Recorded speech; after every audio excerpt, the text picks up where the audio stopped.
In the 16th century, the young king of Portugal disappears in a battle in the Moroccan desert. And this disappearance, curiously, would give rise in Portugal to Messianic and millenarian beliefs that involved not only his return, but also the establishment of the Fifth Empire. But after all, what empire would this be, and why is it the fifth? How did they relate Portugal to prophecies from the Old Testament? What was the Catholic Church's position in all of this? And how was Brazil involved in these messianic ideas and the shift in European politics? In today's video, we're going to talk about the Fifth Empire and how Portuguese mysticism changed European politics in the 17th century. But before we start the video, if you enjoy our content, become a member of our channel right now. That way you'll have access to our group and exclusive content, including live classes. To delve even deeper into the behind the scenes of history, to understand the origin of the Fifth Empire, we first need to understand the vibrant Portuguese nationalism that was present throughout the kingdom. In the 16th century, Portugal was emerging as one of the world's greatest powers, alongside Castile, and controlled ports and trading posts all over the world. The Portuguese, through the Cartaz system, dominated the Indian Ocean, traded in Japan and China, and founded cities in Brazil through the hereditary captaincies. But despite this prosperity, the entire kingdom was experiencing great distress. King Dom João III married to Catarina of Austria, had 7 children. However, 5 of them died as children, with only 2 reaching adulthood, Maria Manuela of Portugal and João Manuel. And the King of Portugal decides to confirm a double marriage, marrying Manuela to Felipe's second heir to the crown of Castile, and João Manuel to Felipe's sister, Joanna of Austria, and the king. Everything would be perfect if it weren't for the fact that João Manuel, shortly after getting married, soon fell ill and also died. Leaving the kingdom of Portugal without an apparent heir, thus without an heir to the kingdom, the Portuguese crown ran the risk of being absorbed by the crown of Castile. Or even worse, it could cause a huge civil war and the division of the country as soon as the old Dom João III died. However, Joanna soon discovers that she was pregnant. Manuel's death was very sudden. He still managed to leave a child in the young wife's womb, and so Joanna carried it in her womb. The hope of Portugal to continue as an independent kingdom and with a strong king who would rule the country at its peak. And the child in her womb was called the Desired One because he was expected and awaited by the whole kingdom. He was the hidden king in the womb of Joanna of Austria, and this child would be named Sebastião, the future king of Portugal. Sebastião ruled Portugal in an era of great nationalism. In literature, Camões wrote the Lusíads, which enchanted the young king, highlighting Portugal's mission as the kingdom that would bring Christianity to the edges of the known world. Meanwhile, in Portugal, the accounts of the miracle of Eurique were increasingly spread, giving a supernatural character to the kingdom granted by Christ himself in the battle against the 5 Moorish kings. In this way, Portugal would not be just another European Christian kingdom. It would be the kingdom that would fulfill Christ's legacy at Eurique and display the 5 wounds of Christ on the Portuguese shields and in every corner of the known world. But all this nationalism that permeated the kingdom did not do the young Portuguese king any good. Sebastião dreamed of being a crusader, of winning battles alongside his ancestors, and this led him to believe it was possible to defeat Moulay Maluco of Morocco and put his ally, Maomé Mutawakil, on the throne, thus allowing the Christianization of the Moors. However, the result is terrible.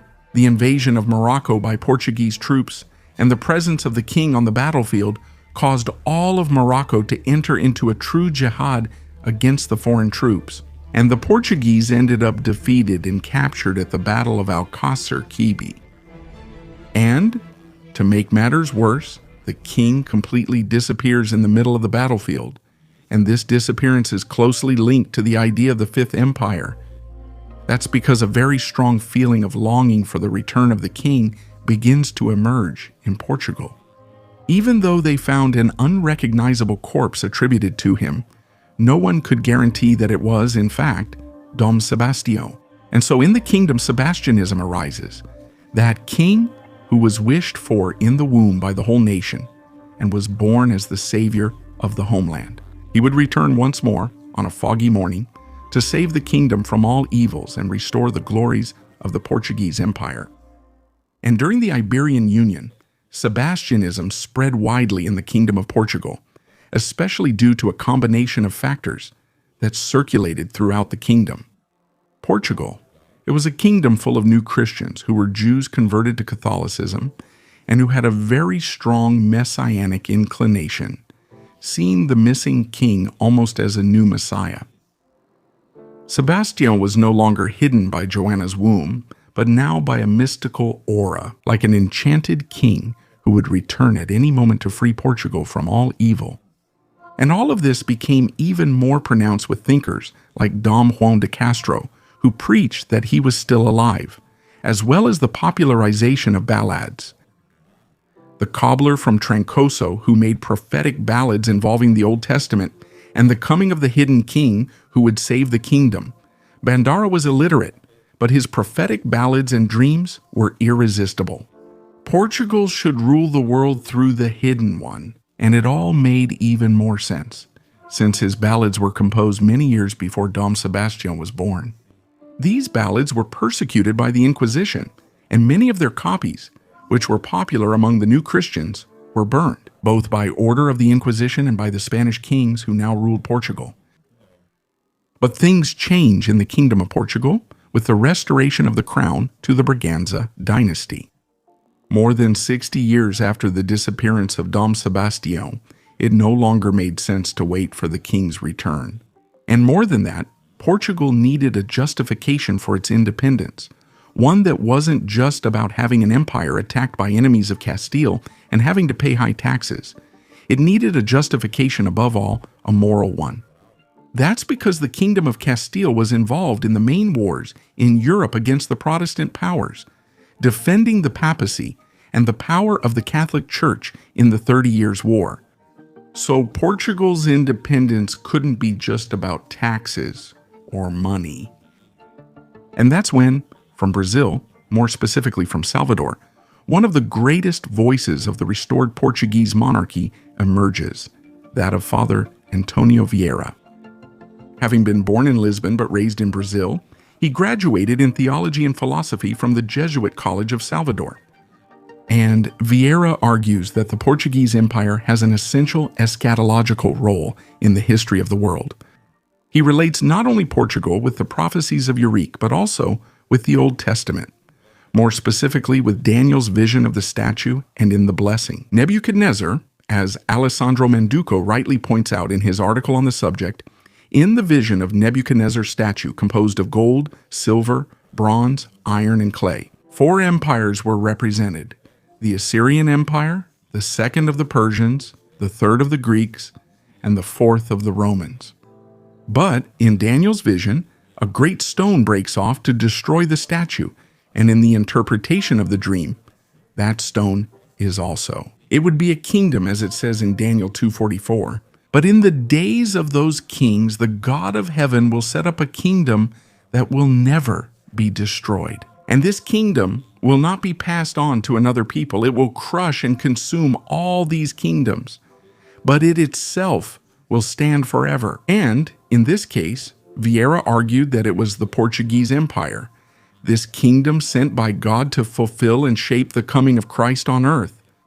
And what's interesting is that he also argues that the sequence of the 5 empires mirrors the same path of the sun around the earth. The natural movement of the universe is from east to west. The first empire was the most eastern, that of the Assyrians. Then comes another, more to the west, of the Persians. Then the Greeks and the Romans.